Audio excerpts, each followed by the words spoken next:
Good evening everyone.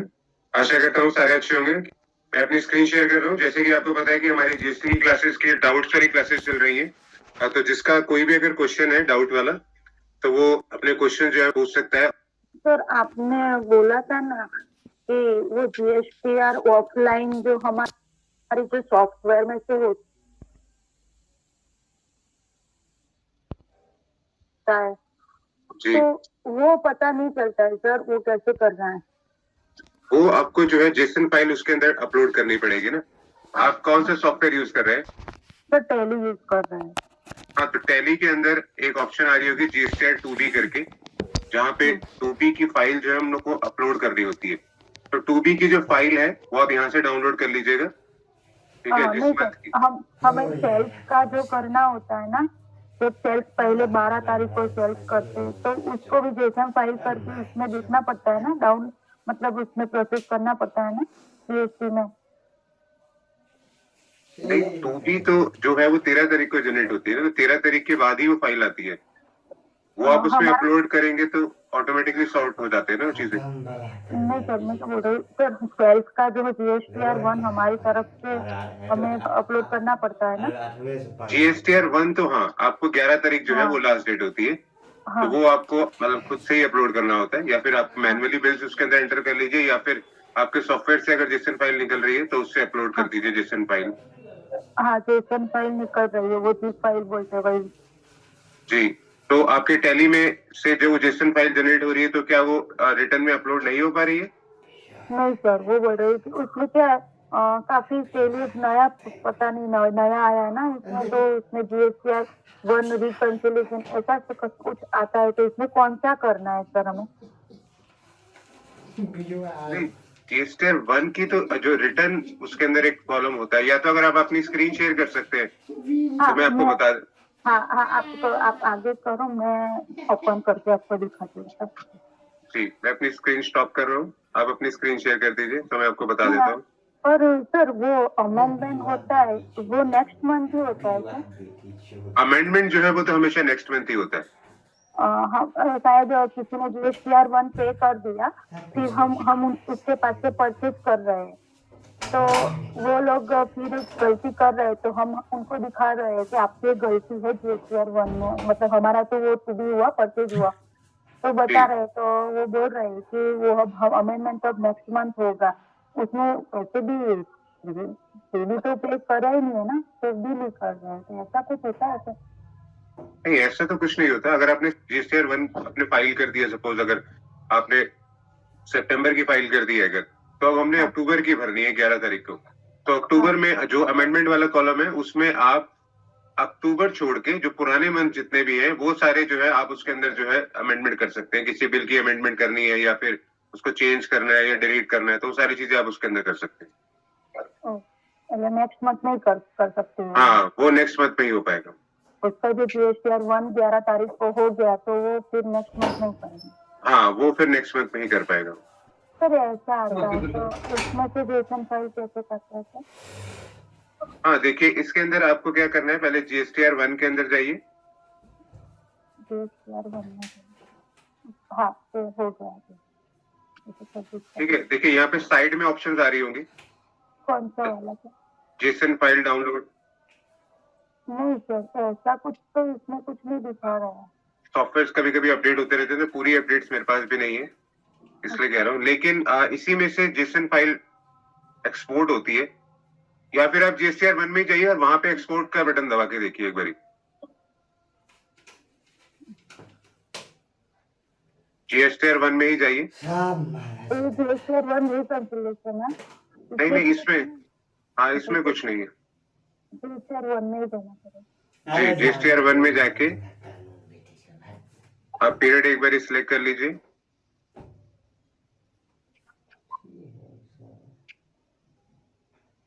ऐसा कुछ है नहीं इसमें तो। और इसमें ऊपर ऑप्शन आ रही होगी एक्सपोर्ट की। तो हाँ, एक्सपोर्ट आता है। हाँ, इस पे क्लिक करिए। हाँ इसमें GST रिटर्न्स हाँ, इसमें आ गया, इसमें ऑफलाइन एंड पेन ऑनलाइन ऐसा कुछ हाँ, लिखा है। के अंदर जो है आप हाँ इसको ये एक्सपोर्ट कर सकते हैं। ऑनलाइन वाला, ऑनलाइन, सेंड ऑनलाइन, ऑफलाइन वाला करिएगा आप। Export offline. ओके, तो इसमें एक्सेल शीट स्प्रेड हो जाती है सर, हाँ, तो फाइल फॉर्मेट जो है वो चेंज करना पड़ेगा आपको। ग्रेजुएशन करना पड़ेगा इसमें। हाँ ओके, फिर इसको एक्सपोर्ट करना है सर। हाँ, फिर एक्सपोर्ट करना है आपको। इससे कहा जाएगा, वो तो मेल में जाएगा ना सर किसी को? हाँ, वो आपके डाउनलोड वाले फोल्डर में जाएगा या फिर ओके, ये ओपन हो भी गई है मेरे ख्याल। हाँ हाँ, ओपन हो गई है और मैं इसको डेस्कटॉप पर आई थिंक रेडी हो गई है। इसको हम कैसे पता चलेगा कि कहाँ गया है? नहीं, उस पे कॉन्फ़िगरेशन, जैसे जब आप एक्सपोर्ट कर रहे थे तो वहाँ पे कॉन्फ़िगरेशन का बटन भी आ रहा था। तो कॉन्फ़िगरेशन में जो होता है वो पाथ उसमें बताया होता है आपके जो कंप्यूटर है वो कहाँ सेव होने वाला है। अगर आप एक्सपोर्ट दोबारा दबाएंगे तो कॉन्फ़िगरेशन में आप देख सकते हैं उसको। ऐसा कुछ नहीं, एक्सपोर्ट ऑफलाइन करते हैं हाँ, इसमें कॉन्फ़िगर, हाँ इसमें कॉन्फ़िगरेशन है ना। लेकिन जेसन फाइल करते हैं। ओके ओके ओके ओके, हाँ हो ठीक गया। है, तो वो आपको पाथ दिख जाएगा कहाँ पे सेव हो रही है वो फाइल। तो आपको वहीं से वो फाइल जो है पिकअप कर लेनी है। आपको मिल गया जो पाथ था।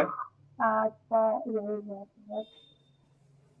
हाँ, पाँच तो मिल गया।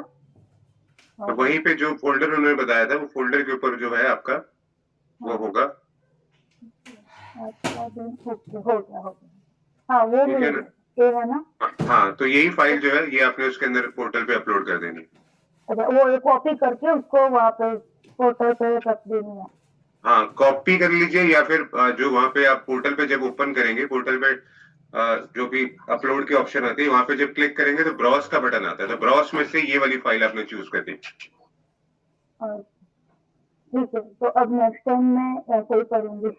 तो इसमें आ जाएगा सबका सब डेटा। हाँ, उसमें जो डाटा आपका जितना भी था उस मंथ का वो सारा उसके अंदर आ जाएगा। सर 2000 में आपका जेसन फाइल जो होता है ना R1 के लिए, वो आपका पोर्टल में अपडेट करने के बाद वो पोर्टल से डिलीट कर सकते हो। हाँ, वो पोर्टल से डिलीट भी कर सकते हैं। आप एक बार दिखा दीजिएगा। हाँ, मैं कौन सा दिखा बटन देता हूँ, प्रेस करना पड़ेगा? एक मिनट मैं दिखा देता हूँ। तो जीएसटी 3D भी ऐसे ही करते हैं क्या? नहीं, 3B देखिए, आप 3B में अगर जैसे जाएंगे, अगर 3B में आप कुछ अपलोड करेंगे अगर, ठीक है, तो वो मे भी शायद सही हो या ना हो, क्योंकि एज पर जो भी आपका सॉफ्टवेयर होता है जो, ठीक है, वो सॉफ्टवेयर कभी कभी मे भी शायद वो गलती कर सकता है। तो उसके अंदर 3B के लिए मैं ऑप्शन नहीं दूंगा ये वाली। 3B में बहुत सारी फिगर जो है वो ऑटो पॉपुलेटेड होती है, जो अपने GCR1 के अंदर भरी होती है। ठीक है, तो वो बेसिकली जो है आपको मैनुअली अगर आप करेंगे तो वो ज्यादा बेटर है। ये मतलब जीएसटी 1 ही करेंगे और 2D तो वैसे भी आ ही जाता है, हाँ। तो वैसे भी। तो फिर इसमें से 3D तुरंत ही अपना जो जीएसटी पे जितना करना है वो इसमें आ जाएगा, फिर हाँ, तो वो इधर आ जाएगा ना। इसके अंदर आ जाए, क्योंकि कुछ अगर चेंजेस करने हुए, आपने कुछ भी करना हुआ 3B में, तो वो आपका सॉफ्टवेयर नहीं करवा सकता। ठीक है, तो हम तो मैनुअली करेंगे। ये देखिए मैंने अभी पिछले जो हमारी क्लास थी इसके अंदर अक्टूबर में हमने एक जेसन फाइल अपलोड करी थी। यहाँ पे उसका रिकॉर्ड भी मिल जाएगा। ये देखिए, ये जेसन फाइल 4 तारीख को हमने अपलोड करी थी। तो ये जब जेसन अपलोड हुई थी तो इसके जो अपडेट होती है आपको, वो आपको GSTR1 के अंदर प्रिपेयर ऑनलाइन में या फिर इस पे क्लिक करेंगे तो वहां पे दिख जाएगी आपको। ठीक है, वहां पे दिखने के बाद यहाँ पे वो एक इनवॉइस आ रहा है जो जिससे वो अपलोड हुआ था। अगर ये आपको पूरा रीसेट करना है, सारा रीसेट करना है, तो यहाँ पे एक बटन आता है नीचे रीसेट का। अगर आपने कोई एक इनवॉइस डिलीट करना है किसी में तो वो आपको मैन्युअली करना पड़ेगा। ठीक है, लेकिन अगर आपको सारा क्लियर करना है, सारा जेसन फाइल का डाटा था वो क्लियर करना है, तो आप ये रीसेट का बटन दबा दीजिएगा। जैसे हम ये रीसेट का बटन दबाएगा, पूछेगा कि क्या सब कुछ डिलीट करना है, तो ओके कर देना, यस कर देना। जैसे आप यस करेंगे तो ये रिक्वेस्ट डिटेल ले लेगा। रिक्वेस्ट डिटेल लेने के बाद आप रिफ्रेश करेंगे तो देखिए वो डाटा जो है वो यहाँ से डिलीट हो चुका है। यहाँ पे कोई भी डाटा नहीं आ रहा। अगर आपको फिर भी कंफर्मेशन चाहिए कि नहीं कोई रह गया होगा, तो आप जनरेट समरी कर लीजिएगा। जनरेट समरी करने के बाद रेडी टू फाइल लिखा आ जाएगा और प्रोसीड टू फाइल समरी में जब आप जाएंगे तो यहाँ पे सारी फिगर जो है वो 0 दिखाई देंगी आपको। अगर आप एट द एंड में जाएंगे तो सब कुछ 0 ही दिखाई दे रहा है। ठीक है, तो कोई भी आप जेसन फाइल अपलोड कर देते हैं और अगर आपको ऐसा लगता है कि वो डाटा सही नहीं आया है, तो आप उसको रीसेट का बटन जो है जीएसटीआर 1 के अंदर जो आता है, रीसेट के बटन पे क्लिक कर देंगे तो वो आपके जितना भी डाटा है वो सारा डिलीट हो जाएगा उसके अंदर। सर उसी में सर जो मनता हम रिसेट कर रहे हैं वही डिलीट होगा ना, आगे का हाँ। नहीं होगा ना? हाँ, आगे का नहीं होगा, क्योंकि ये वाली जो आप फाइल करने लगे हैं ना, जो फाइल हो चुकी है उसका आप डिलीट नहीं कर सकते, उसमें तो आपको अमेंडमेंट ही करना पड़ेगा। ठीक है, जो आप फाइल जैसे कि हमने अभी अक्टूबर की भरनी है जिसकी लास्ट डेट जो है वो है 11 नवंबर। ठीक है, तो अगर आप यहाँ पे कोई भी जेसन फाइल अपलोड कर देते हैं या कोई भी डाटा गलत बना देते हैं, तो अगर आपको डिलीट करना है एक साथ तो आप रीसेट का बटन दबा दीजिए कि वो सारा डिलीट हो जाएगा। आप फिर से उसके अंदर नई वर्किंग कर सकते हैं, फ्रेश वर्किंग कर सकते हैं। ठीक है, और किसी भी क्वेश्चन? बोल रहा था सर, मेरे को सीबीएसई और यूपीएससी पेमेंट करना, ठीक है, मैंने गलती से सीबीएसई और सेस पेमेंट कर दिया, और सेस मैंने गलती से जो सेस में पेमेंट कर दिया, उन लोगों से आपका रिफंड ट्रांसफर कर सकता हूँ सीबीएसई में? नहीं नहीं, वो आप नहीं, सेस की जो अमाउंट है वो आप ट्रांसफर नहीं कर सकते, वो तो आपकी उसी में रहेगी, वो आपको एडजस्ट करनी पड़ेगी। वो कैसा डिफरेंट वही बोल वो आप अगर आपने गलत प्रेस के अंदर वो पेमेंट डाल दी है ना, तो वो आप उसको एडजस्ट नहीं कर सकते। अगर आपने आईजीएसटी की जगह सीजीएसटी में डाल दिया है, सीजीएसटी की जगह एचजीएसटी में डाल दिया है, वो आप एडजस्ट कर सकते हैं, लेकिन सेस की अमाउंट जो है वो एडजस्ट नहीं होती है उसके अंदर। ठीक है, तो जो भी आप चालान बनाएंगे वो चालान जो है वो एक बारी देख के या सारा कुछ चेक करने के बाद ही उसमें पेमेंट करिएगा। ठीक है, सर वो मैंने सुना है ना सीबी में एडजस्ट करना पड़ता है ताकि आईजीएसटी में ज्यादा और कुछ भी सेल्स हो गया हो या परचेज हुआ हो तो हम एडजस्ट सीजीएसटी और एचजीएसटी में कर सकते हैं, तो वो ऐसे ही करते हैं सर?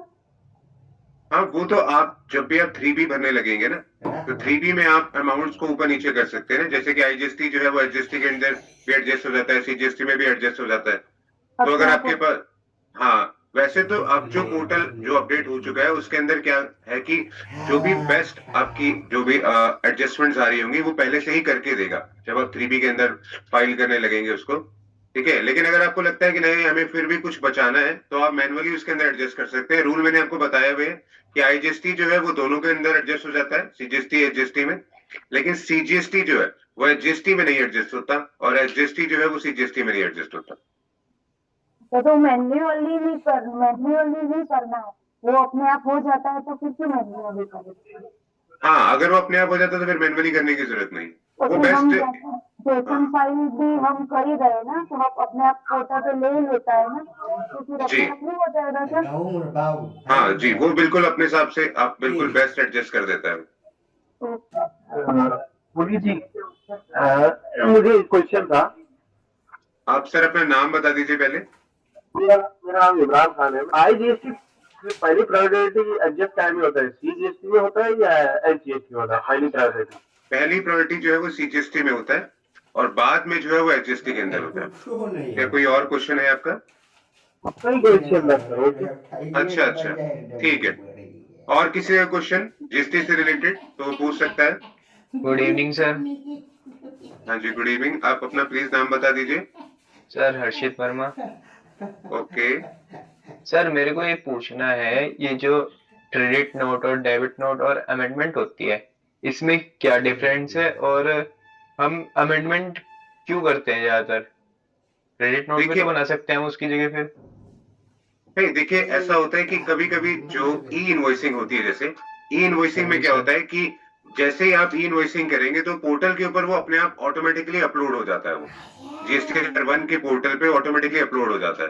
तो उस केस में क्या होता है कि आप उस फिगर को चेंज नहीं कर सकते। अगर आपने ई वे बिल बना रखा है तो वो भी अपलोड हो जाएगा, तो आप उसको चेंज नहीं कर यस सकते। सर। ठीक है, तो उस केस में तो आपको क्रेडिट नोट ही आपको बनाना पड़ेगा अगर आपको अमाउंट कम करनी है, अगर या फिर कोई भी Okay, sir. एडजस्टमेंट करनी है। ठीक है, लेकिन कभी कभी ऐसा होता है कि कोई पुरानी ईयर में आपने गलती कर दी है लेकिन नेक्स्ट ईयर वो आपको पता लग रही है। ठीक है, यस और सर। नेक्स्ट ईयर तो आप क्रेडिट नोट बनाएंगे नहीं क्योंकि पुरानी ईयर की गलती है वो। तो उस केस में क्या होता है, तब अमेंडमेंट वाली जो ऑप्शन होती है वो चूज करते हैं हम लोग। तब वहां पे अमेंडमेंट में जाके वो जो भी आपका अमाउंट कम करनी है या ज्यादा करनी है तो वो चूज करके आप उस अपने इनवॉइस को ठीक कर सकते हैं।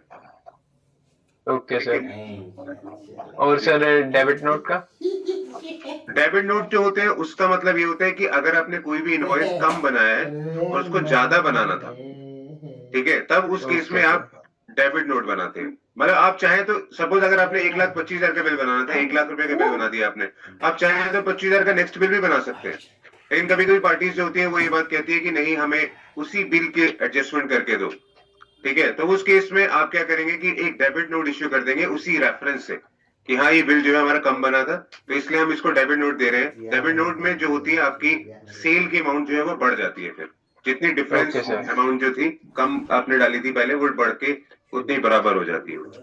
Okay sir. सर ठीक सर है। हमारा एक बार ऐसा हुआ था कि परचेज में से हमारा एक बिल आया था, तो उन्होंने जो अमाउंट डाली थी ना वो ज्यादा वाली डाल दी थी, और वो अमाउंट वाला बिल हमको नहीं दिया था, और उसने कम बिल वाला हमको दिया था।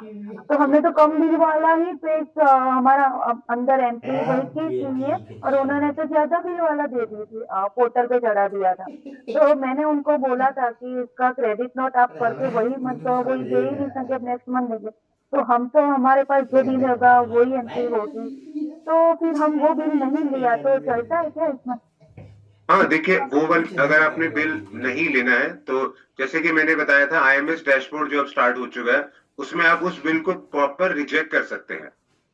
ठीक है, वो कोई भी पार्टी जो है आपके अगेंस्ट अगर बिल डाल देती है, अगर वो बिल गलत है, चाहे वो कम है या ज्यादा है, अगर आपको वो बिल नहीं लेना है तो आप IMS पोर्टल पे जाके उस बिल को रिजेक्ट कर सकते हैं या फिर पेंडिंग में डाल सकते हैं। ठीक है, तो अगर आप पेंडिंग या रिजेक्ट करेंगे तो वो बिल जो है पोर्टल के ऊपर शो होना मतलब बंद हो जाएगा, एक तरह से आपकी 2B 3B में जो है वो बंद हो जाएगा, और जिस पार्टी ने भरा है उस पार्टी के अगेंस्ट भी एक जो है क्वेरी रिलीज हो जाएगी कि ये बिल जो आपने उसके अंदर अपलोड किया है पोर्टल के ऊपर वो गलत अपलोड किया है, तो प्लीज उसको रेक्टिफाई कर दीजिए। ऐसा तो हमने नहीं किया है, तो हमने वो बिल उन्होंने पोर्टल पे ले लिया, तो हमने वो पोर्टल पे हमने उसकी डेट चेंज कर दी, अब नेक्स्ट मंथ की वो बिल हमने ले लिया। तो उन्होंने क्या किया है कि उन्होंने क्रेडिट नोट क्रिएट किया, तो चलता है इसमें? हाँ, क्रेडिट नोट तो उन्होंने नेक्स्ट मंथ क्रिएट करा होगा ना। हाँ, नेक्स्ट मंथ क्रिएट किया, और हमने वो बिल उस टाइम नहीं लिया, अब उसकी डेट हमने चेंज करके इस मंथ हम लेने वाले हैं।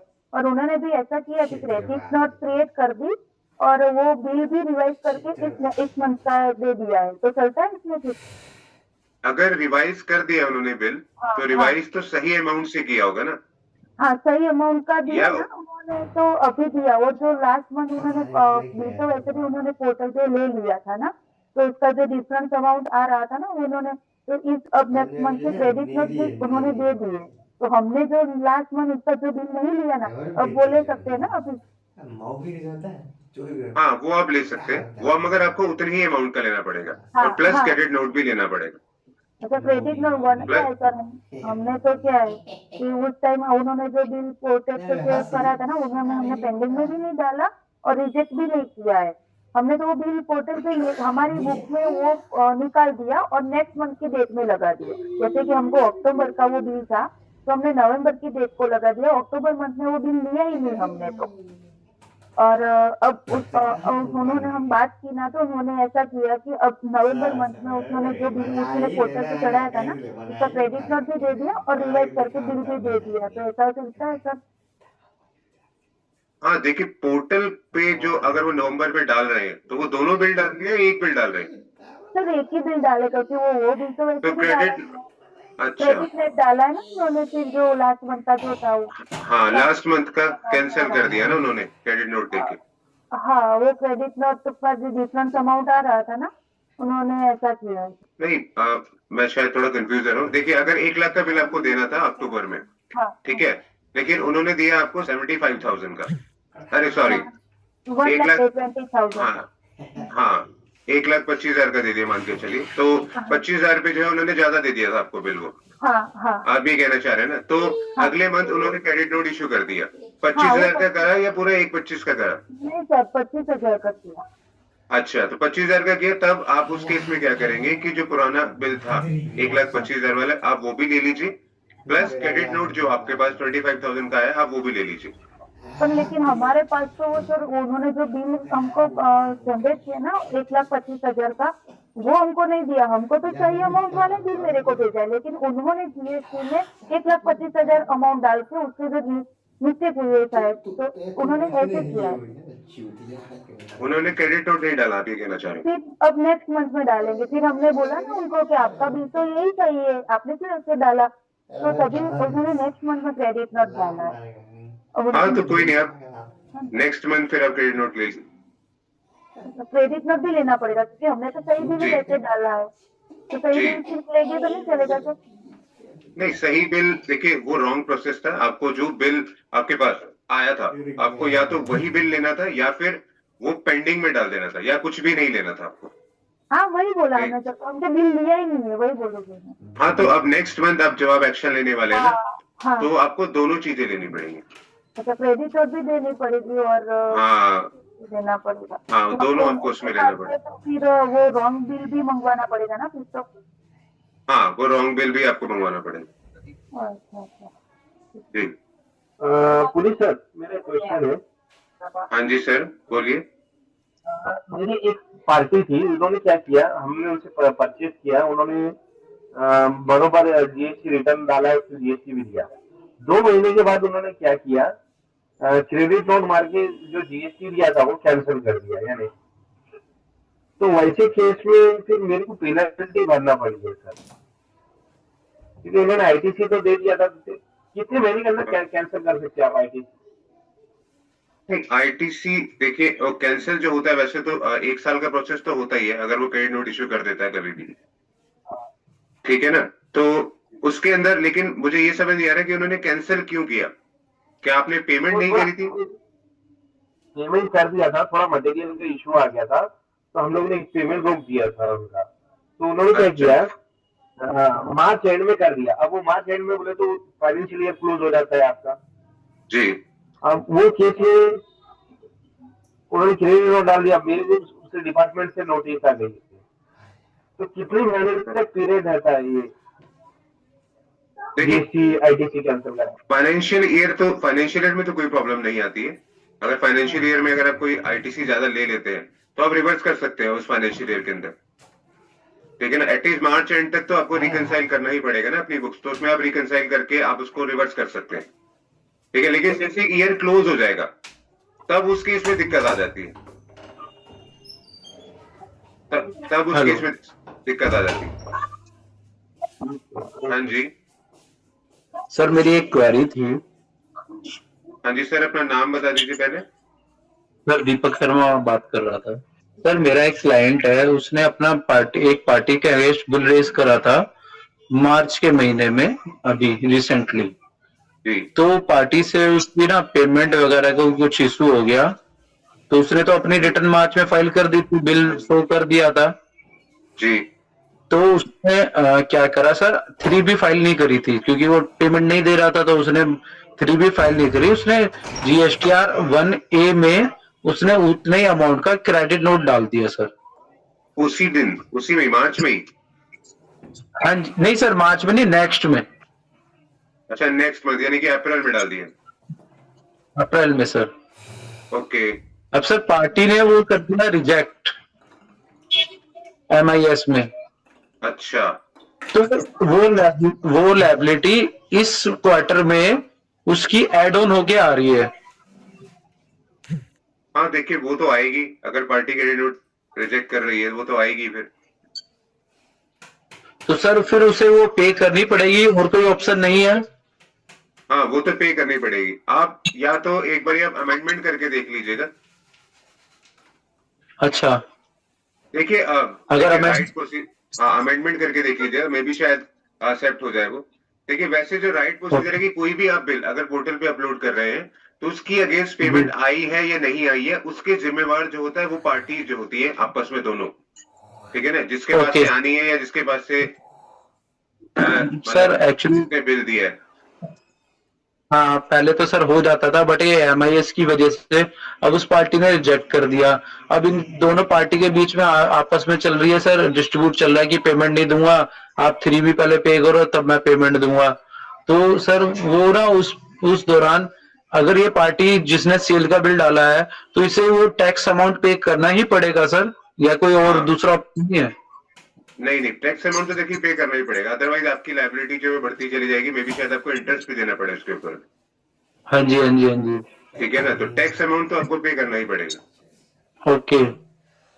ये चीज है। तो सर ऐसा नहीं हो सकता है कि जैसे वो टैक्स अमाउंट की जो लायबिलिटी आ रही है कि उसका मैं आईटीसी एक्सेस लेकर अभी रिटर्न ठीक फाइल है, कर देता हूँ नहीं और आईटीसी एक्सेस कैसे लोगे आप एक तरह से ये दिखाओगे ना कि हमारे पास एक्सेस आईटीसी पड़ा हुआ था, तो इसलिए मेरे को हमने लाइबिलिटी को जो है सेट ऑफ कर दिया।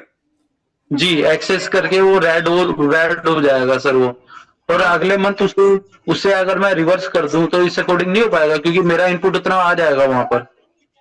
नहीं तो आप ऐसा करिए ना, आप सपोज आपने 1 लाख का बिल जीएसटी अमेंडमेंट में डाल दिया 18% के हिसाब से, जी सर। 18,000 की लाइबिलिटी आपकी जी आई हुई है, ठीक है। तो आपको पता लगा इसके अंदर 2 बिल थे, 50,000 का एक था, 50,000 का एक था, तो 9,000 जी लाइबिलिटी सर। होगी ना। तो एक 50,000 की जी पेमेंट सर। आपके पास नहीं आई, ठीक है, जीएसटी मैंने आपने फाइल कर दी। 3B जब आप जी फाइल करने लगोगे तो आपको उसमें 18,000 रुपए का टैक्स देना है। तो आप क्या करिए जी वहां पे, आप अगर पेमेंट का इश्यू आ रहा है तो पहले आप देखिए क्रेडिट नोट वगैरह ये सब डाल सकते हैं, अगर उसमें भी वो सॉल्व नहीं हो रहा, म्यूचुअली आप लोगों की आपस में बात से इससे भी सॉल्व नहीं हो रहा, तो आप 3B के अंदर अपनी अमाउंट जो है वो कम कर दीजिए। फिर वहां पे आपके पास 1 लाख रुपए दिखाई दे रहा होगा ना जब आप 3B भरने लगेंगे, 1 लाख रुपए जी के जी जी जी 18,000 रुपए, तो वहां पे आप कम कर दीजिए, 50,000 कर दीजिए वहां पे। आपका जो भी डिफरेंस रह जाएगा वहां पे, सर वो पोर्टल पे तो वो रेड शो कर जाएगा ना फिर हाँ वो रेड शो वो करेगा, तो आप एक्सप्लेनेशन दे सकते हैं ना बाद में फिर, ये रेड इसलिए शो हो रहा है क्योंकि पार्टी ने पेमेंट ही नहीं करी। ओके अगर ठीक है। आपने टैक्स नहीं भरना है तो सर टैक्स नहीं भरना है ना पार्टी को क्योंकि पार्टी के पास एक्चुअली बिल है सर 3 लाख रुपए का और उस पर जी 18% लग के वो 58,000 पे टैक्स बन रहा है सर उसका। अब हाँ 18 वो पार्टी ने जो पेमेंट दी है वो मेरे ख्याल से 1 या 1.5 लाख रुपए दी है। पार्टी जो हमारी है जो उसने एक्चुअली वो कंस्ट्रक्शन कंपनी है वो सर्विस प्रोवाइड करती है सर। फायर सेफ्टी इक्विपमेंट्स लगाती है वो। जी। तो मटेरियल इसमें कम लगता है और लेबर चार्जेस ज्यादा लगते हैं सर उसमें। हाँ नहीं वो आपकी बात ठीक है, देखिए वो आप बिजनेस की आपस की म्यूचुअल अंडरस्टैंडिंग है कि पेमेंट कौन कैसे करेगा, पहले टैक्स की जी अमाउंट आएगी या प्रॉपर पहले अमाउंट आएगी। हाँ, लेकिन जो भी अमाउंट उसने पे करी जी है तो जी मैं जी उससे तो यही कहूंगा कि आप अपना पोर्टल को रॉन्ग मत करिए, एटलीस्ट टैक्स तो भर ही दीजिए ना। बाकी का जो अमाउंट रह जाएगा वो तो वैसे भी आपने लेना ही है। आप 58,000 का टैक्स कह सर रहे हैं वो ना, जी सर जी सर लेकिन आप कह रहे हो कि 1 लाख रुपए 1.5 लाख रुपए उसने दे दिया, जी सर। तो ठीक सर है, तो वो हाँ मेहनत में ज्यादा लगा है। अरे दोस्तों ने कमाना है, बढ़िया कमाई हो जाता है कर। दूसरा राज्य कमाना है।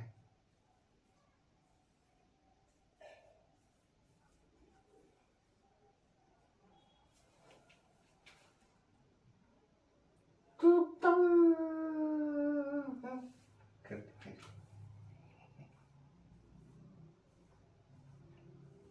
अरे जो वाइफ बोलेगा वही करेगा रे।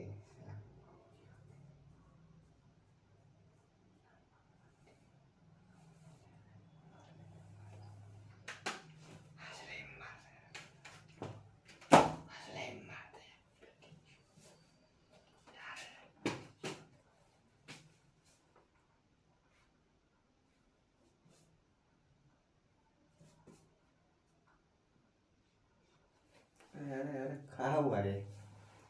बेटी की चुदाई करना ठीक है।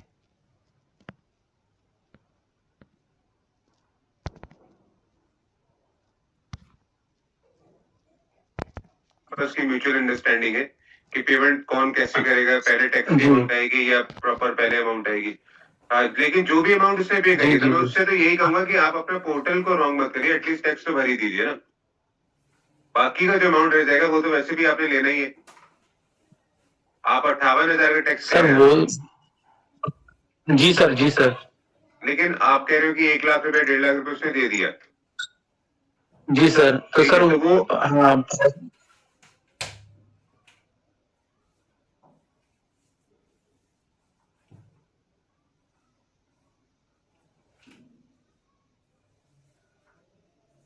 उससे एटलीस्ट आप पोर्टल तो अपना गलत मत करिए ना, पोर्टल तो आप फिक्र भर ही दीजिए उसके अंदर। होटल की पेमेंट तो कर जी ही सर। दीजिए, बाकी की जो अमाउंट रह जाएगी उसमें जो है हाँ। आप बैलेंस जो है वो फिर आप दिखा सकते हैं कि हाँ अभी लेना है या पेंडिंग आ रहा है, जो भी है। Okay sir.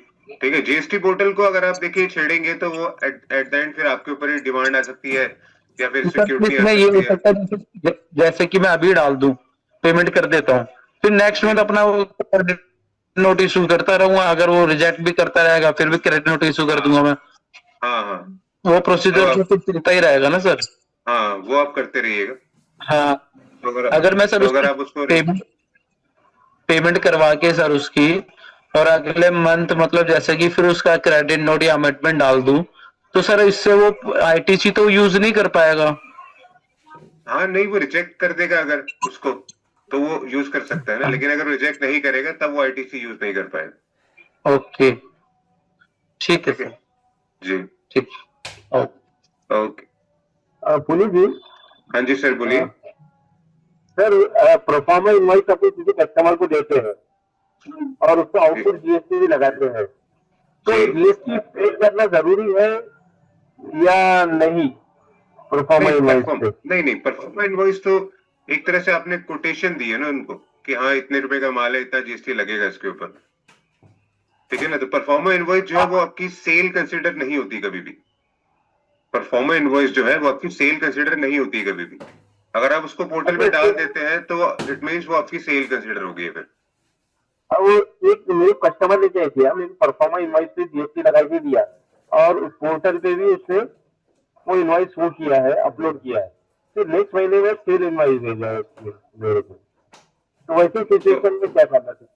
तो आप एक इनवॉइस को रिजेक्ट कर दीजिए ना, परफॉर्मा वाले को रिजेक्ट कर दीजिए, जो ओरिजिनल इनवॉइस है उसको आप ले लीजिए।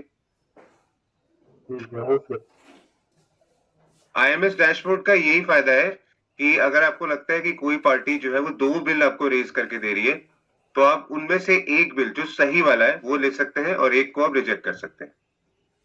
ठीक है, ओके, थैंक यू। ओके। और किसी का क्वेश्चन जीएसटी से रिलेटेड, और किसी का क्वेश्चन, कोई डाउट किसी का अगर हो, या कोई एडवांस क्वेश्चन किसी के पास है अगर इसमें प्रॉब्लम आ रही है तो हम लोग वो डिस्कस कर सकते हैं यहाँ पे। सर एक्चुअली अभी जीएसटी का नया वो लॉन्च हुआ है ना सर, जी कि GST number may be sir table number 14A कुछ ऐसे, मतलब रूल नंबर 14A कुछ ऐसे ही, जिसमें कि आपका मंथली टर्नओवर अगर 2.5 लाख से ऊपर है तो आपको GST number within week मिल जाएगा। हाँ, एक वीक के अंदर आपका आ जाता है, लेकिन वो डिपेंड करता है कि लोकेशन कहाँ है आपकी। मैक्सिमम नहीं देखिए सर 15 डेज तो लगते ही हैं।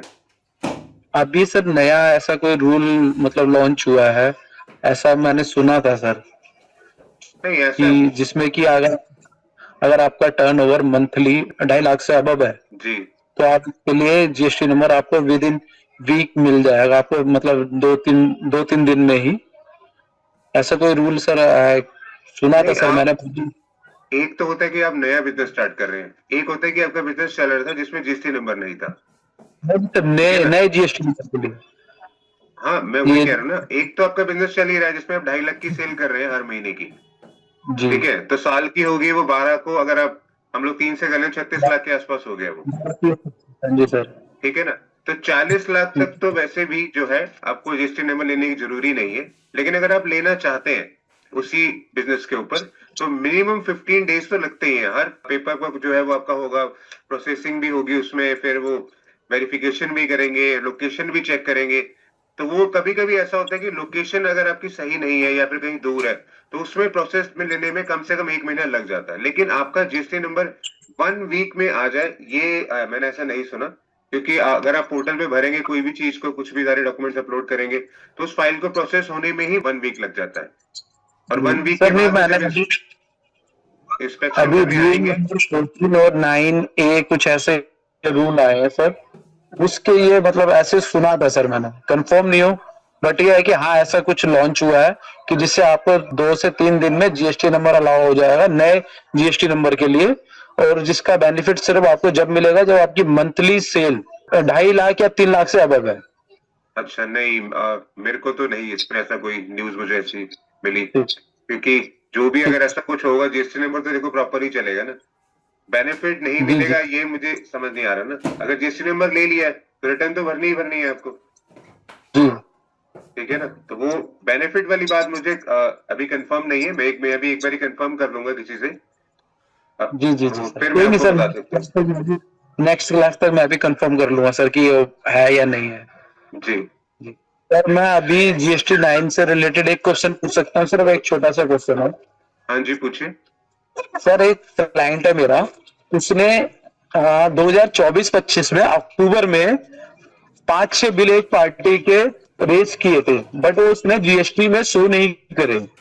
ओके और अभी इस साल उस पार्टी का लेजर आया, वो कह रहे हैं कि ये बिल मिसिंग है। अगर हम वो बिल, अगर मान लीजिए अगर हम शो करते हैं, तो सर वो उसका इनपुट ले पाएगा या नहीं ले पाएगा? क्लेम कर पाएगा नहीं कर पाएगा इस टाइम, देखिए मतलब अगर अक्टूबर की?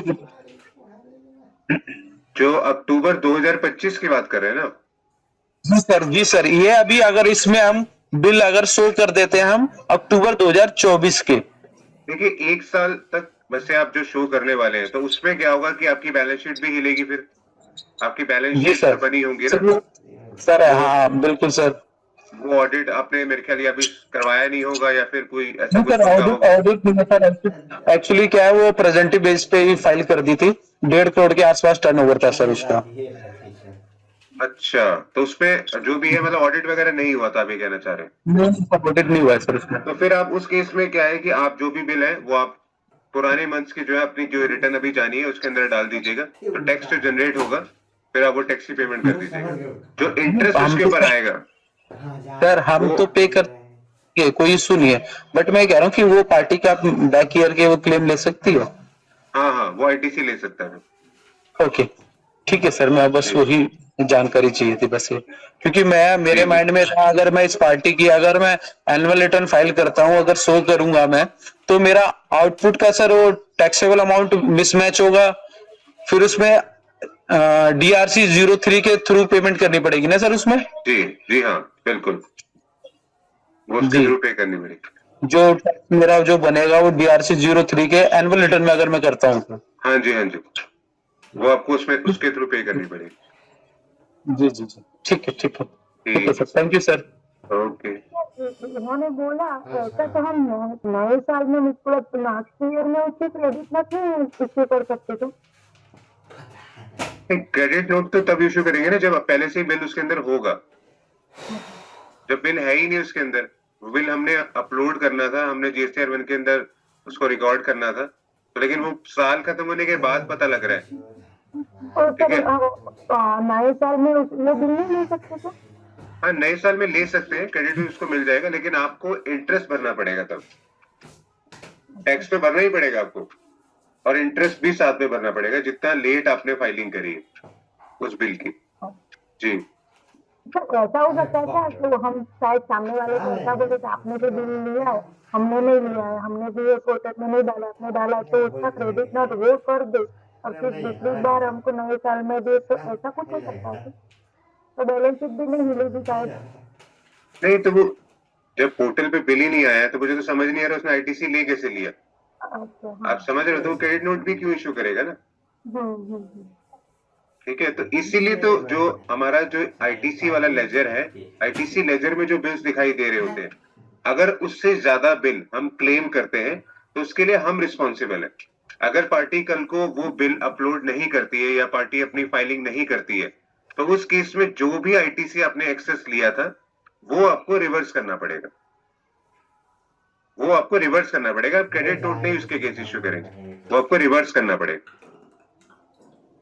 सर या हमने शायद ऐसा हुआ कि लास्ट मंथ का बिल जो था ना, तो हमने तो शेल्फ में डाल दिया और सामने वाले को नहीं मिला, और उन्होंने वो तो भी चेक भी नहीं किया है कि ये बिल हमारा आया है पोर्टल पे, और उन्होंने नहीं मांगा है। तो दूसरी बार वो बोल रहा है कि हमने बोला कि ये बिल है आपका, तो मना कर रहे थे, तो बिल हमको मिला ही नहीं है, तो आप क्रेडिट नोट जनरेट कर दो। ऐसा कुछ है, होता है कि हमको उसको क्रेडिट नोट ही करनी पड़ी थी, या हमको बिल दे देते तो वो ले सकते हैं सर? नहीं, फिर आप उस केस में ऐसा करिए ना, अगर उसने लिया नहीं है बिल, वो आपने पोर्टल पे फाइल कर दिया था ना, तो उस केस में आप पार्टी को ये कह सकते हैं कि कोई नहीं, आप नेक्स्ट मंथ ले लीजिए ना उस बिल को। वही डेट, हमारी वही डेट चलेगी? हाँ हाँ, आपकी तो वही डेट चलेगी। ओ, आपकी तो, आपने तो सही फाइलिंग करी है ना, आपने सही इनवॉइस जनरेट किया, आपने सही फाइलिंग करी है। पार्टी ने आपका जो है आईटीसी नहीं लिया, ठीक है, उसने पोर्टल नहीं देखा या फिर उसको समझ नहीं आया, कुछ भी था, चलो तो कोई बात नहीं, नेक्स्ट मंथ ले ले वो। ओ, तो ठीक हमको, है। हमें तो इसके बारे, हमें तो और कुछ चेंज करना पड़ना नहीं, चलेगा ना? क्रेडिट कार्ड नहीं दिए नहीं तो? नहीं नहीं नहीं, हमें कुछ करने की जरूरत नहीं है उसमें ओ, जी। और किसी का क्वेश्चन तो पूछ सकता है। हेलो, हेलो, हाँ जी, पहले अपना नाम बता दीजिए आप। कमलेश कुमार शर्मा। अच्छा, हाँ जी सर, बोलिए। सर, पार्टी ने हमें इनवॉइस रेज किया था, वो हमने पोर्टल पे शो कर दिया, ठीक है। लेकिन उसने अभी तक शो नहीं किया है। अब वो बोल रहा है कि अगर मुझे शो करना है तो जीएसटी, आप जीएसटी इसका दीजिए, तो हम उससे चालान लेके उसको डिपॉजिट करा सकते हैं सर? नहीं, चालान लेके डिपॉजिट तो नहीं, आपको, आपने बिल, आपने इनवॉइस रेज किया था या उसने रेज किया था? उसने रेज किया था सर। तो आपने तो आईटीसी ले लिया ना, ले लिया सर। और बिल जो है वो पोर्टल पे नहीं आया। हाँ, बिल पोर्टल पे नहीं आया, उसने चढ़ाया नहीं है अभी तक। हाँ, तो आपको देखिए, पहले तो आईटीसी नहीं लेना चाहिए था अगर पोर्टल पे वो बिल नहीं दिख रहा है, लेकिन अगर आपने ले लिया तो आप पार्टी से बात कर सकते हैं कि मे भी शायद अगले महीने वो दे दे बिल, अगले महीने वो ओके। बिल उसको अपलोड कर दे। अगर वो ऐसा भी कर देता है तब भी कोई प्रॉब्लम नहीं है, लेकिन अगर वो अपलोड ही नहीं करता है वो, ठीक है, नहीं, वो तब उसकी, अपलोड कर है, हाँ जी, लेकिन बोल कि अपना अपनी जीएसटी है, उसका मैं आपको चालान काट के दे देता हूँ, आप डिपॉजिट कर दीजिए। आप उसको मतलब पेमेंट करेंगे एक तरह से, आप ये कहना चाह रहे हैं? सर, हाँ, जो भी चालान उसका बनेगा उस बिल के अगेंस्ट, तो आप उसकी पेमेंट कर सकते हैं, उसमें कोई प्रॉब्लम नहीं है। आप उसको फंड उसने दे दीजिएगा, वो अपना एडजस्ट कर लेगा अपने लेजर के अंदर कि हाँ इतने पैसे तो आ ही गए, टैक्स के पैसे तो आ ही गए ना हमारे पास, बाकी की पेमेंट चाहे होल्डिंग पे है लेकिन टैक्स के पैसे तो आ ही गए ना, तो एटलीस्ट वो जो बिल है वो एटलीस्ट फाइल कर देगा पोर्टल के ऊपर, और बाकी की जो पेमेंट है वो आप लोग फिर जैसे मर्जी एडजस्ट कर लीजिएगा आपस, कब देना है, कैसे देना है। बस, ठीक है सर, जी थैंक यू। जी, ओके। और किसी का क्वेश्चन जीएसटी से रिलेटेड? और किसी का क्वेश्चन, किसी को नहीं समझ में आ रहा, कोई रजिस्ट्रेशन में अगर प्रॉब्लम आ रही हो, या जीएसटीआर 1 में, जीएसटीआर 2, जीएसटीआर 3B, या फिर कोई चालान जो बनाना है उसमें अगर प्रॉब्लम आ रही है? सुनिए जी, हाँ जी सर। जीएसटी के पोर्टल पे एनुअल टर्नओवर शो करो बोल के आपको आता है ऑप्शन। एनुअल टर्नओवर, हाँ वो दिखता है उसमें। तो सर एक चीज पूछ रहा हूँ, आपका इनकम टैक्स का टर्नओवर और जीएसटी का टर्नओवर अलग अलग हुआ, क्योंकि प्रॉब्लम आता है क्या? नहीं, इनकम टैक्स का टर्नओवर, जीएसटी का टर्नओवर कभी अलग हो ही नहीं सकता। पहली बात, जो भी आपका इनकम टैक्स पे पोर्टल के ऊपर आएगा वो आपके जीएसटी पोर्टल से ही आएगा। कोई बैक डेट के बिल डालता है फॉर एग्जाम्पल करंट ईयर में, तो उसका टर्नओवर तो चेंज हो जाएगा, इनकम टैक्स में अलग दिखेगा और जीएसटी में टर्नओवर अलग दिखेगा। बैक डेट के बिल अगर आप डालोगे तो वो करंट ईयर में ही तो डालोगे ना, करंट ईयर में तो रिकॉर्ड करोगे ना उसको। अब वही क्वेश्चन पूछ रहा हूँ सर। हाँ, तो वो इनकम टैक्स तो आपको करंट ईयर में ही भरना पड़ेगा ना उसका फिर। अब मैंने फॉर एग्जाम्पल मैं इनकम एक बिल में 24-25 में डालना भूल गया हूँ, अब वो बिल मैंने क्या किया है, अप्रैल के 1 तारीख को 25-26 में डाला है, ठीक है। मेरे इनकम टैक्स में बुक कर दिया मैंने, बैलेंस शीट में चला गया है वो, लेकिन जीएसटीआर 1 में नहीं डाला है वो। अच्छा, आप कह रहे हैं कि जीएसटीआर 1 में नहीं डाला है लेकिन बैलेंस शीट में बुक कर दिया है। हाँ, तो वैसे सिचुएशन में क्या करना है सर? नहीं, तो बैलेंस शीट आपकी बन गई थी, बैलेंस शीट ऑडिट हो गई थी। हाँ वही बोल रहा हूँ, हो गई थी बैलेंस शीट, पहले मेरे जीएसटी का रिटर्न चला गया था मार्च का। हाँ, अब वो बिल मेरे को मिस हो गया जीएसटीआर 1 में डालना, यानी मार्च के। अब मैंने क्या किया, इनकम टैक्स की बैलेंस ऑडिट तो होता है सितंबर में, बैलेंस शीट फाइनल होती है जी। इनकम टैक्स के, इसमें मैंने क्या किया, बुक कर दिया, और वही बिल मैंने अप्रैल के, यानी फाइनेंशियल चेंज हो गया, वही बिल अप्रैल के 1 तारीख को डाला है, तो वहां तो टर्नओवर मैच नहीं होगा ना मेरा सर? हाँ, वहां मैच नहीं होगा, लेकिन जब आप इनकम टैक्स भरेंगे तो वहां पे तो आप फिगर्स जो है बैलेंस शीट के अकॉर्डिंग ही दिखाएंगे ना फिर। बैलेंस शीट के अकॉर्डिंग ही दिखा। हाँ, बुक्स के अकॉर्डिंग ही दिखा। बुक्स के अकॉर्डिंग ही दिखाएंगे, बैलेंस शीट के अकॉर्डिंग ही दिखाएंगे वहाँ। जीएसटी पोर्टल पे आपको वो नहीं दिखाई देगा, लेकिन आपको एक चालान जो पे करना पड़ेगा डीआरसी के थ्रू, इंटरेस्ट वाला जो है, तब वो एक तरह से रिकंसिलेशन वाला चालान हो जाएगा ना, कि हाँ ये बाद में रिकंसिलेशन हुई थी तो ये एक बिल रह गया था, तो ये एक बिल जो है इसलिए डिफरेंस आ रहा है उसमें। देखिए इनकम टैक्स पोर्टल पे अगर छोटी मोटी अगर कोई अमाउंट है, ज्यादा बड़ी नहीं है, तो वो डिफरेंस एडजस्ट हो जाता है। वो जीएसटी पोर्टल में कुछ आ रहा है लेकिन आपके इनकम टैक्स के बैलेंस शीट्स के अकॉर्डिंग कुछ आ रहा है, तो वो एडजस्ट हो जाएगी। अगर वो कभी कोई क्वेश्चन आएगा इनकम टैक्स वालों की तरफ से, तो वो यही पूछ सकते हैं कि ये अमाउंट में डिफरेंस क्यों है। तब आपके पास रिकंसिलेशन बनी होनी चाहिए कि ये बिल हमारा रह गया था, ये बिल जो है हमने नेक्स्ट फाइनेंशियल ईयर में रेज करा या फिर नेक्स्ट फाइनेंशियल ईयर में रिकॉर्ड करा पुराने साल का। तब आप उसको वो चीज दिखा देंगे, तब वो आखिरी एंड में क्या कहेंगे कि हाँ आपने इंटरेस्ट भरा था इसके ऊपर, तो अगर आपने इंटरेस्ट भर रखा है तो वो सेटिस्फाई है फिर। जी, और किसी भी क्वेश्चन जीएसटी से रिलेटेड, और किसी भी क्वेश्चन, किसी में कहीं प्रॉब्लम आ रही हो या कोई एडवांस क्वेश्चन हो किसी का, कोई भी क्वेश्चन है अगर किसी का तो पूछ सकता है, कोई ऐसा घबराने वाली बात नहीं है। सर जीएसटी में अमेंडमेंट का है, वो क्या हम लास्ट ईयर का इस ईयर हम अमेंडमेंट डाल सकते हैं? हाँ वो डाल सकते हैं उसमें। तो सर ये क्या R1A में भी होता है या सिर्फ GSTR1 में ही होता है?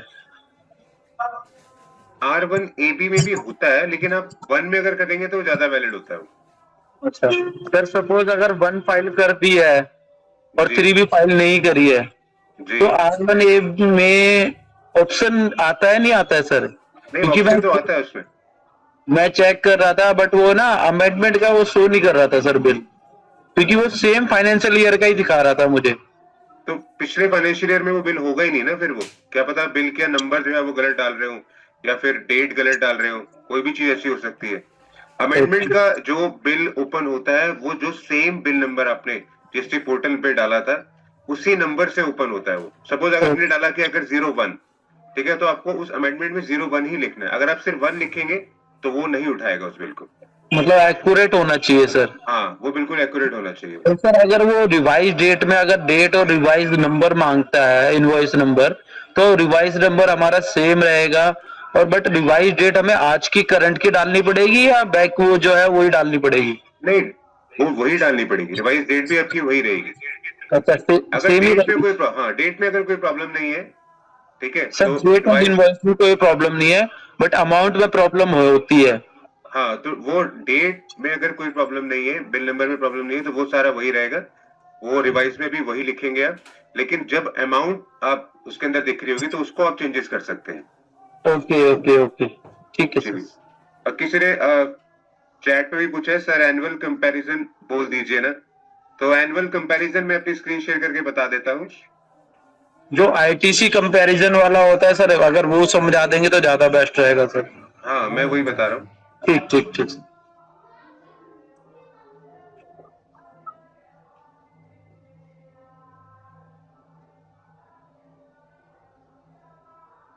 पहले लॉग इन कर लेते हैं।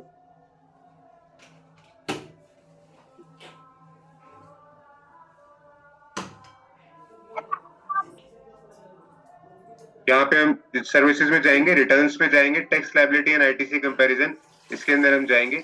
इसमें आपको ये चीज चेक करनी है कि जो भी आपका करंट फाइनेंशियल ईयर आ रहा है उसके अंदर आपने सही फाइलिंग करी है या नहीं करी है, ठीक है। तो वो अगर आपको रेड दिखाई दे रहा है वहां पे, तो इट मीन्स आपने कुछ गड़बड़ करी है, या डिफरेंस में शॉर्टफॉल एक्सेस में कोई अमाउंट आ रही है तो आपने कुछ गड़बड़ करी है।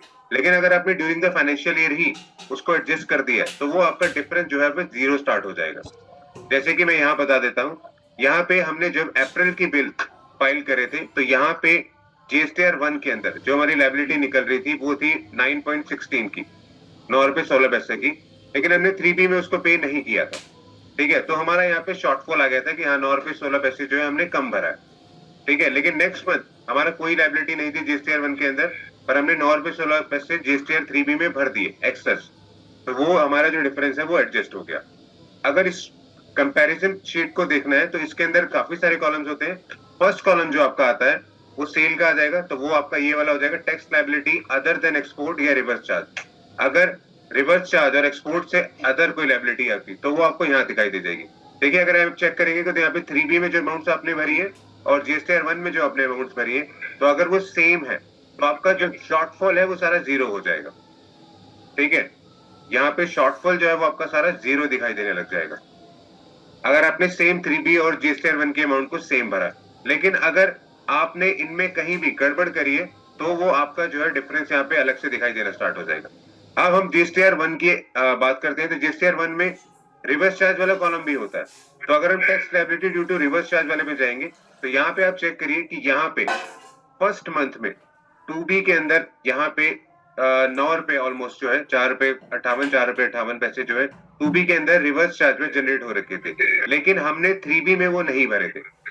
ठीक है, लेकिन जब आप चेक करोगे अपना ITC कंपैरिजन चार्ट तो यहाँ पे शॉर्टफॉल जो है वो यहाँ पे आपको दिखना स्टार्ट हो जाएगा रेड के अंदर।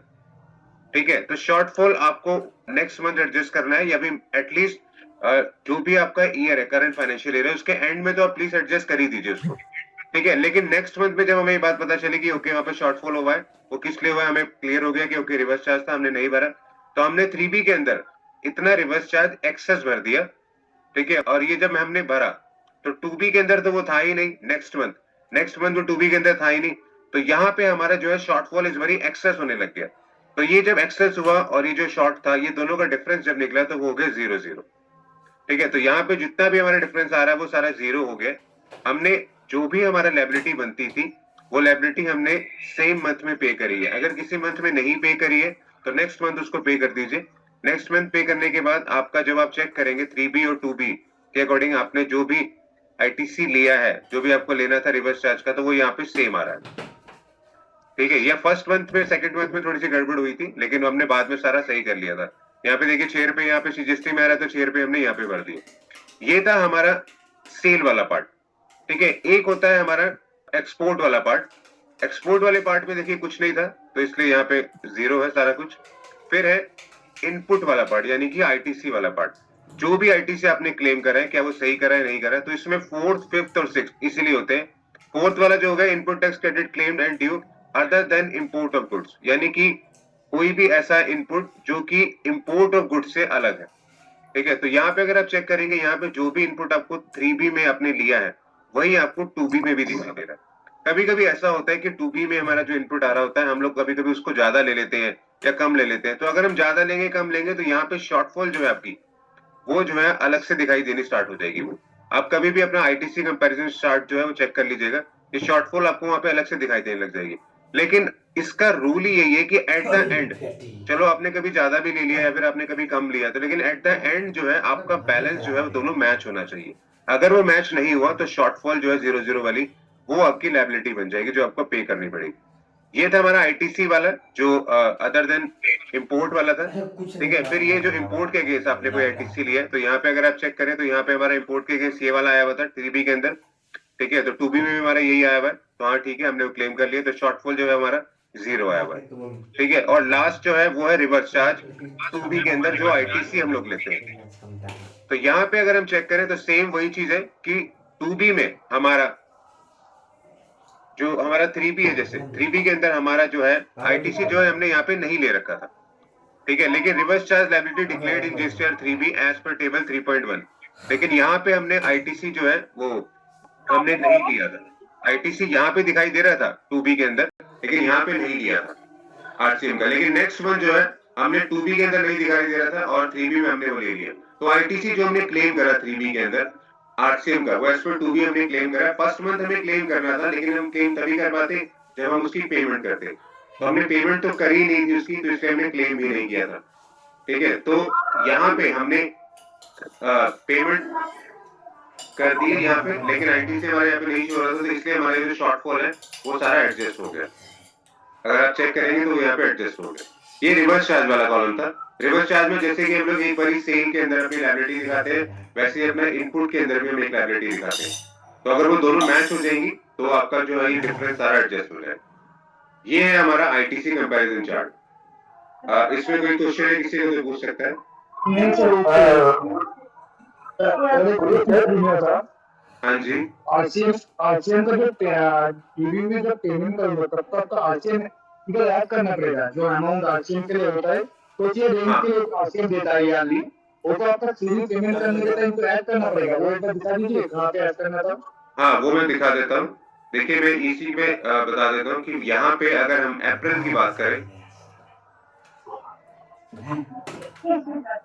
अप्रैल में 2B के अंदर हमारा यहाँ पे रिवर्स चार्ज आ रहा था। देखिए ये आ रहा था 4 पे यहाँ पे, ठीक है। लेकिन जब हमने 3B भरी अप्रैल की, वहाँ जाना पड़ेगा, आपने सोचा ढाल देंगे घर में,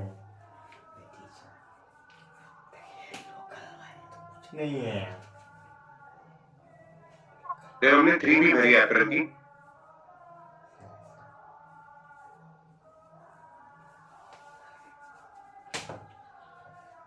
वहां पे एक मिनट में बता देता हूँ, मैंने जेबी जब हमने भरी तो वहां पे यहाँ पे देखिए ये रेड कॉलम जो है ये हमने हटा दिए थे, क्योंकि हमें पता ही नहीं था कि वो एक्चुअली रिवर्स चार्ज है भी या नहीं है, किसी ने गलत फाइल तो नहीं कर दिया, तो ये इसलिए रेड हुए।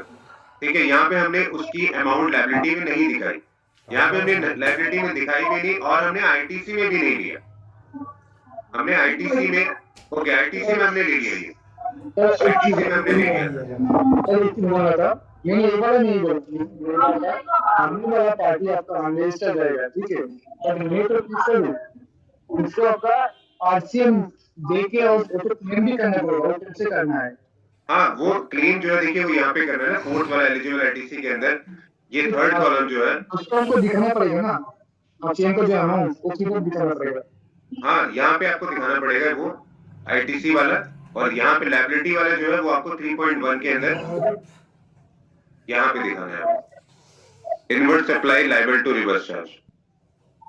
ठीक है, तो यहाँ पे उल्टा हुआ हुआ, यहाँ पे हमने सेल के अंदर नहीं दिखाया लेकिन आईटीसी क्लेम कर लिया, यहाँ पे हमने उल्टा कर दिया था, सेल के अंदर नहीं दिखाया और आईटीसी क्लेम कर लिया, तो वो इसलिए गलत हो गया था। ये क्लियर हो गया?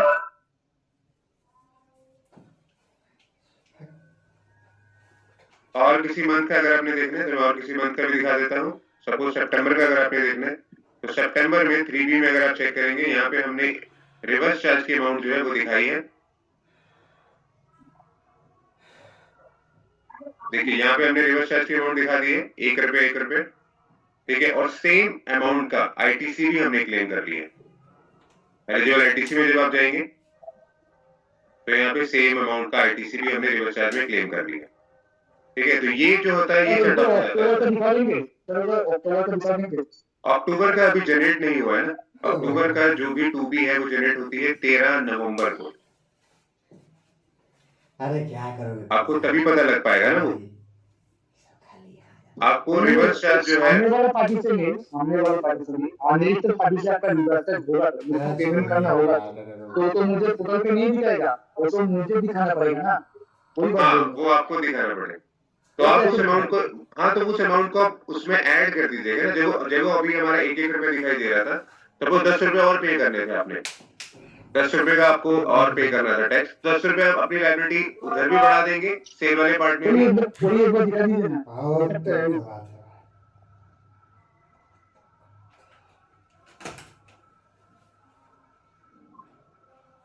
देखिए 1 में तो कुछ होगा ही नहीं रिवर्स चार्ज का, 3B में ही होता है जो भी होता है। तो अगर आपका अनरजिस्टर्ड वाला भी कोई पार्ट था जिसके अगेंस्ट आपको रिवर्स चार्ज भरना था, तो उस केस में क्या होगा, ये 1 अमाउंट जो है ये तो ऑटो जनरेटेड है एज पर 2B के पोर्टल के अकॉर्डिंग।